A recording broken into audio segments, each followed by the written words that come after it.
today I'm going to show you how to polish your silver. And I'm going to use the Twinkle Silver Polish Kit from Shopee. The kit comes with a sponge applicator. So we need to moisten the sponge with water. I'm going to polish this sugar bowl.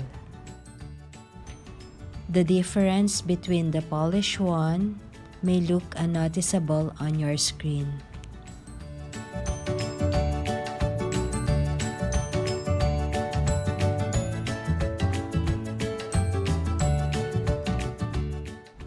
Now we apply with the use of our moistened sponge.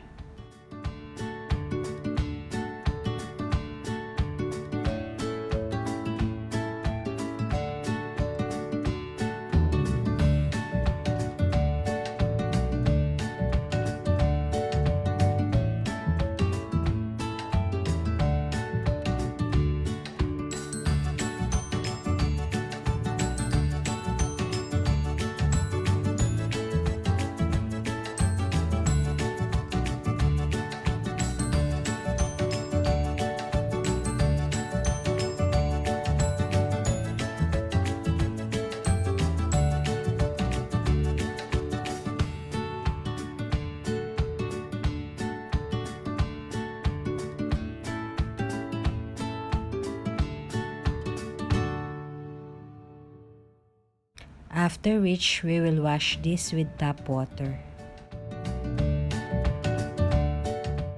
Still wet from washing, we will now wipe it with a soft cloth.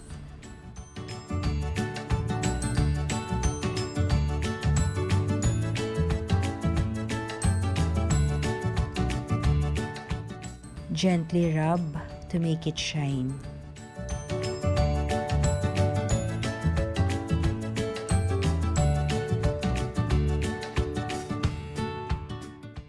To make it more visible, I'm going to do the tray.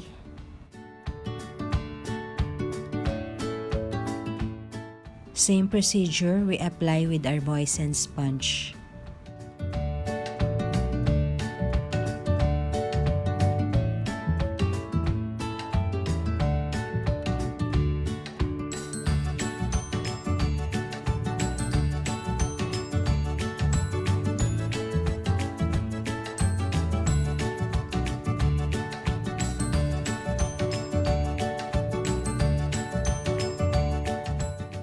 And this is after washing. Again, we polish using a soft cloth. And that's it for my day 1 of my quarantine diaries. Thank you for watching. Please do like and subscribe.